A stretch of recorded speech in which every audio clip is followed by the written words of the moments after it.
Eli Lilly is marking a milestone, 150 years of investment rooted here in the Circle City. This morning, state and city leaders celebrated the company with a special event featuring guests including Peyton Manning.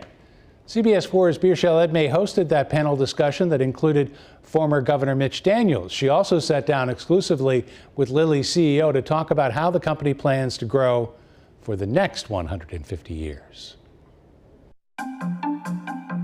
Medicine can heal and scientists can innovate.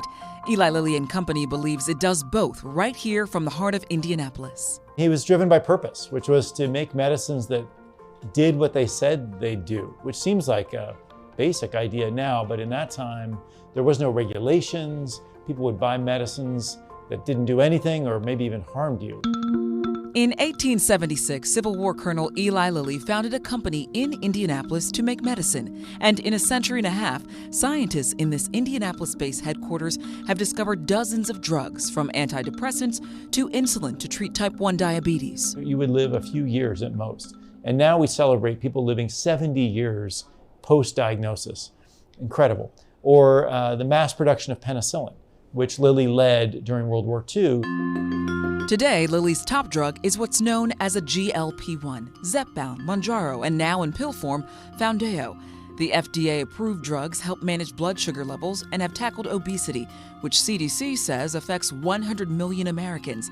The new medicine received praise and criticism. There are healthcare providers or even fitness experts, dietitians who have some concerns or doubts about the effectiveness of this drug and whether it minimizes the emphasis on physical fitness and also nutrition.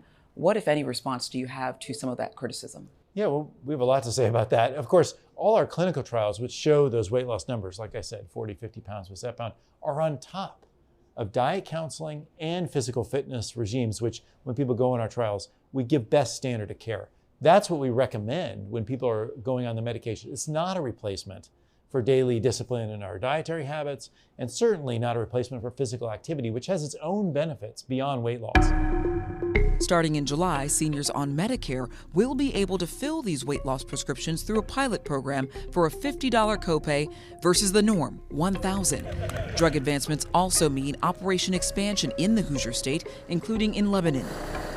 The LEAP district is one where you've invested there. What is the pledge to the community, if any, for some of the concerns they have about environmental issues, water resources, and even the ecosystem? Yeah, I think those concerns are normal when we see growth and change in our communities.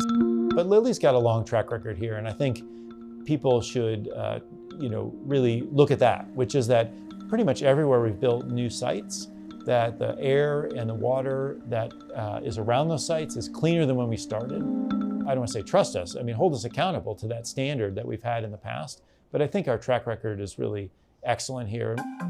Ricks emphasizes that community impact and collaboration are pivotal to Lilly's success.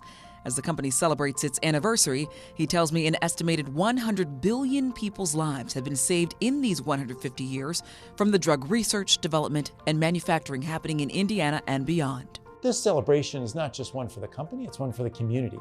I think Lilly's presence here has really made Indiana a better place, and we're committed to Indiana as our home and to continue to reinvest in our people and in Indianapolis.